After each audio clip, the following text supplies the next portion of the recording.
Halo teman-teman semuanya, selamat datang di channel YouTube Andreas Dixie. Untuk kamu yang belum kenal, sekali lagi, kenalin, nama aku Andreas Dixie, mahasiswa Fakultas Biologi Universitas Kristen Satewacana, dan aku mengambil program studi pendidikan biologi. Salam kenal ya. Pasti kamu penasaran banget kan? Video apa yang akan ditayangkan pada hari ini? Nah, kalau kamu penasaran, stay tune ya. Check it out. Pernahkah teman-teman mendengar ada organisme yang bisa hidup di kawah gunung berapi? Wow, yang panas banget itu. Atau di laut yang paling dalam? Teman-teman tahu kan kadar oksigen di laut yang paling dalam? Nggak ada atau bahkan sedikit sekali. Dan di tempat yang pH-nya ekstrim, sangat asam atau sangat basah. Ayo tebak dari gambar di atas, kira-kira udah tahu kan kita akan bahas apa?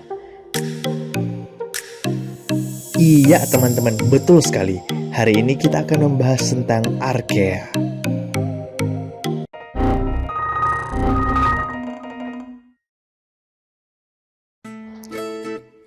Nah, topik kita kali ini adalah Archaea. Teman-teman betul dalam menebaknya. Tahu nggak Archaea itu apa? Sebelum ke situ, Archaea merupakan organisme yang sangat menarik. Benar-benar menarik untuk dipelajari. Tapi kenapa yang menarik untuk dipelajari? Karena mereka merupakan organisme uniseluler yang bisa hidup di lingkungan yang sangat ekstrim sekalipun. Seperti yang udah dicontoh tadi. Yang benar saja bukan? Ekstrim sekali. Ya, hal itu sungguh dan benar-benar adanya. Aku nggak berbohong teman-teman. Oke, stay tune ya untuk mendengar penjelasan selanjutnya.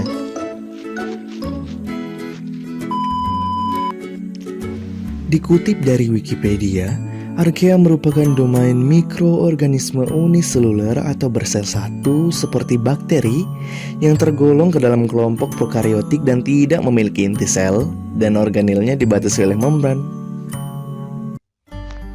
Seperti yang sudah dijelaskan sebelumnya, Archaea merupakan organisme yang bisa tinggal di tempat yang sangat ekstrim sekalipun, seperti kawah gunung berapi, kutub udara yang sangat dingin, di laut dalam yang sangat asin dan tanpa ada oksigen, dan di tempat yang pH-nya sangat ekstrim. But wait, tidak hanya Archaea ternyata yang bisa seperti itu loh. Beberapa spesies bakteri juga bisa tinggal di tempat ekstrim. Mungkin apakah itu menjadi alasan terkadang Archaea disebut menjadi Archaea bacteria ya? Mungkin aja kali ya.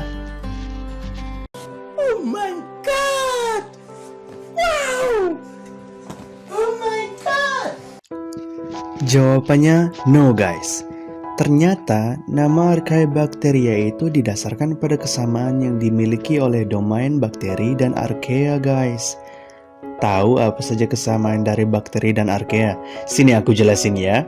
Pertama, mereka merupakan organisme uniseluler atau organisme bersel satu.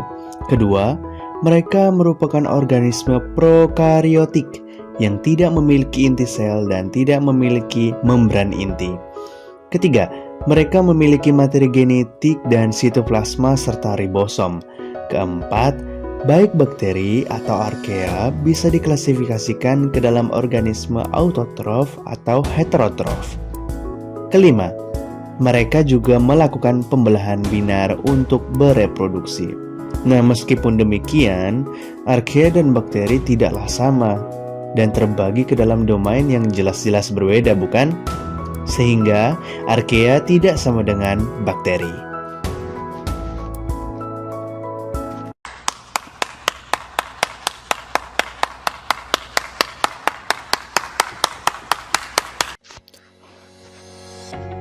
Dalam 3 domain yang telah kita ketahui, terdapat bakteri, Archaea, dan Eukarya, di mana Eukarya merupakan domain dari organisme yang tergolong eukariotik, seperti tumbuhan, hewan, fungi, dan protista.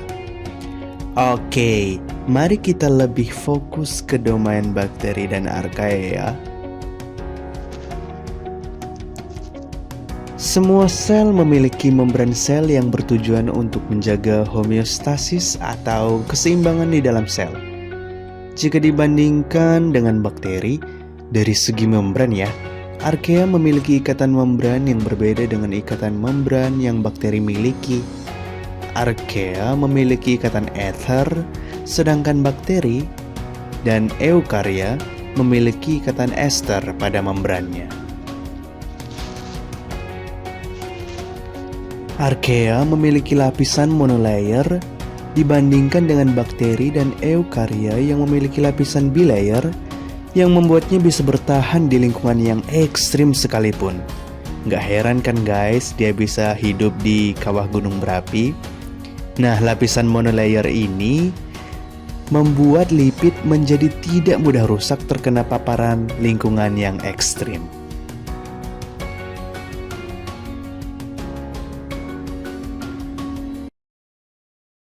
Oh my god! Wow! Oh my god! Rahasianya ya. Oke, sebelumnya dinding sel juga dapat ditemui di organisme baik dari domain eukarya maupun bakteri. Tapi yang membedakan eukarya, bakteri, dan archaea yaitu dinding sel archaea tidak memiliki polimer yang disebut peptidoglikan, di mana peptidoglikan banyak ditemukan pada bakteri gram positif dan gram negatif. Tahu apa yang dimiliki archaea? Archaea memiliki pseudopeptidoglikan. Sudah bingung bukan? Ya, pseudopeptidoglikan merupakan penyusun utama dinding sel archaea. Sama seperti bakteri, archaea tersusun dari DNA. Meskipun demikian, bakteri memiliki satu titik pangkal replikasi, sedangkan archaea memiliki banyak titik pangkal replikasi. Namun demikian, tahukah kalian guys, bahwa archaea memiliki banyak kesamaan dengan domain eukarya dibandingkan dengan domain bakteri? Kenapa hal itu bisa terjadi ya? Oke, teman-teman perlu tahu dulu konteks yang akan kita ambil adalah perbandingan archaea dengan bakteri. Perlu diingat bahwa sebagian besar archaea tidak bisa dibiarkan di laboratorium, karena banyak banget hal yang harus diteliti mengenai media pertumbuhan mereka, atau nutrisi bahkan faktor-faktor lingkungan yang membuat mereka bisa berkembang biak. Meskipun terkadang beberapa jenis bakteri juga agak susah dikembangkan di media agar. Nah, sekarang kita akan mencari jawaban kenapa archaea lebih dekat dengan eukarya. Hal tersebut dikarenakan berdasarkan pembeda dalam ciri-ciri yang relatif dekat, di mana berdasarkan komponen dinding sel, keduanya tidak memiliki peptidoglikan.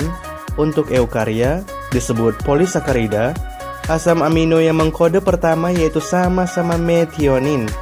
Simpul atau putaran rRNA yaitu sama-sama tidak ada. Sensitivitas terhadap antibiotik, keduanya tidak sensitif, sehingga secara struktur dan kandungan archaea lebih dekat dengan eukarya. Salah satu contoh archaea favoritku yaitu Pyrolobus yang berasal dari filum Crenarchaeota yang biasanya sering disebut sebagai organisme termofilik atau organisme yang bisa hidup pada temperatur di atas titik didih air. Nah, Pyrolobus merupakan ekstrim termofil yang sudah berhasil diisolasi yang memiliki temperatur optimal 106 derajat Celcius. Jenis archaea seperti Pyrolobus dapat tumbuh di atas 90 derajat Celcius yang disebut sebagai hipertermofil. Fakta menarik tentang relung dari archaea ini yaitu archaea ekstrim termofil dan lainnya jumlahnya akan sangat melimpah hanya di atas temperatur di mana bakteri termofilik menjadi sedikit jumlahnya. Jadi, archaea memiliki relung di mana tidak ada atau jarangnya bakteri pada lokasi tersebut. Nah, tadi itu penjelasan lengkap tentang archaea. Mungkin kurang lengkap sih, tapi bisa diperdalami oleh teman-teman sendiri ya. Gimana? Apakah teman-teman memiliki pertanyaan? Atau mungkin teman-teman ingin menjelaskan film Arkea yang paling teman-teman sukai? Bahkan mungkin ada teman-teman yang sudah pernah bertemu dengan Arkea? Haha. Jangan lupa untuk tuliskan komen teman-teman di chat box ya. Aku akan senang untuk mengetahui apa yang ingin teman-teman sampaikan.